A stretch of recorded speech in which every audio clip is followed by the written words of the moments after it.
ഒരു പണിക്കും പോകാതെ ഇങ്ങനെ കുഴച്ചു മുണുങ്ങിക്കോ. അമ്മക്കിപ്പ എന്താണ് ഇവിടെ പണിക്കുവാൻ വേറെ ആളില്ലേ? മുത്തച്ഛനല്ലേ, അതിനെ നീ നിന്റെ വണ്ടിയും കൊടുത്ത് സിഗ്ഗി ഓടാൻ വിട്ട്. ഇന്നൊക്കെ 7 ദിവസമായി ആസ്പത്രിയിൽ ഐസിയുലായിട്ട്. അതിന് എനിക്കറിയോ, അങ്ങേര് സർക്കിളിലിട്ട് ഡെലിവറിക്ക് പോയിട്ട് സർക്കിളിന്റെ ഭാര്യയോട് ഉമ്മ ചോദിക്കുന്നു. എന്നിട്ട് എന്തായി? എന്താവാൻ, സർക്കിൾ അടിച്ച് സ്ക്വയർ ആക്കി ആശുപത്രി കയറ്റി. അങ്ങേര് പെണ്ണുങ്ങളെ കാണാനായിട്ടാണെങ്കിലും പണിക്ക് പോയി. നീയാ? നീ നിന്റെ കൈ കൊണ്ട് 1 മണി അരി ഈ കുടുംബത്തിൽ മേടിച്ചിട്ടുണ്ടാ? മുണുങ്ങ്, അതെങ്ങനെ നടക്കട്ടെ. വിരലടയാളം പരിശോധിക്കുന്നു. Biometric authentication വിജയിച്ചിരിക്കുന്നു.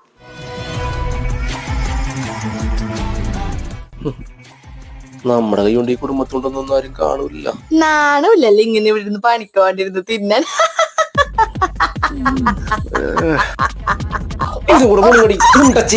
ശ്വാസം കിട്ടാടി ചാവട്ടെ.